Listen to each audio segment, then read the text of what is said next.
जरांगे पाटील यांचं जे उपोषण चालू आहे त्या अनुषंगाने कालची जी डेव्हलपमेंट झाली त्या संदर्भात आम्ही बीड जिल्ह्यामध्ये सतर्कता ठेवलेली आहे। त्या अनुषंगाने आपण सर्व बीड जिल्ह्यामध्ये पूर्णतः नाकाबंदी पॉईंट्स लावलेले आहेत आणि सर्वत्र आपली पेट्रोलिंग चालू ठेवलेली होती।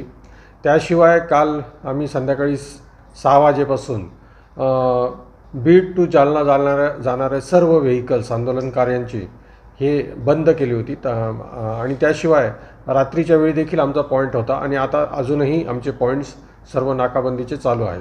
म्हणजे बीड आणि जालना या दरम्यानची जी आमची बॉर्डर्स आहे म्हणजे सर्व पॉईंट्स हे आम्ही ॲक्टिवेट करून त्या ठिकाणी आपण बंदी केलेली आहे। या जिल्ह्यामध्ये आपण 37(3) जारी केलेला आहे। त्यानुसार कोणालाही विनापरवाना आंदोलन करण्याची परवानगी नाही। या संदर्भात काल 2 गुन्हे जे घडलेले होते वडवणी आणि बीडमध्ये तर ते देखील आपण दाखल करून घेतलेले आहे। त्याशिवाय एक अचानक रास्ता रोको माजलगाव ग्रामीण हद्दीमध्ये झाला होता तो देखील दाखल करून घेतला आहे आणि एक STची काच फोडल्याचा गुन्हा देखील दाखल झाला आहे।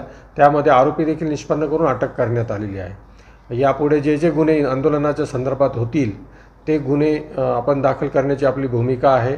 यामध्ये सामान्य नागरिकाला त्रास होऊ नये आणि 10वी-12वीच्या ज्या परीक्षा चालू आहे त्या परीक्षार्थींना कुठली अडचण येऊ नये यासाठी पोलीस दक्षतेने याच्यामध्ये काम करत आहे। जिल्ह्याच्या सीमेवरती काही जी जालनामध्ये जाणारी जी वाहनं आहे मराठा आंदोलनाच्या संदर्भातले त्यांना आपण बंदी घातलेली आहे आणि ती वाहनं आपण एकतर डिटेन करतो आहोत किंवा त्यांना आम्ही परत पाठवतो आहोत। इंटरनेट सेवा बंद करण्याचा प्रपोजल पाठवलेला आहे आणि ते काही प्रमाणात बंद देखील झालेलं आहे।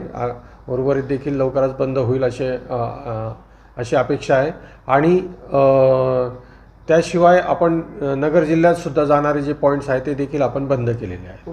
आपण या पूर्ण बंदोबस्तामध्ये जिल्हा पोलीस दलाचा बंदोबस्त त्याशिवाय SRPFच्या 2 कंपन्या आपण डिप्लॉय केलेल्या आहे आणि 700 होमगार्ड या बंदोबस्तामध्ये आपण लावलेले आहेत।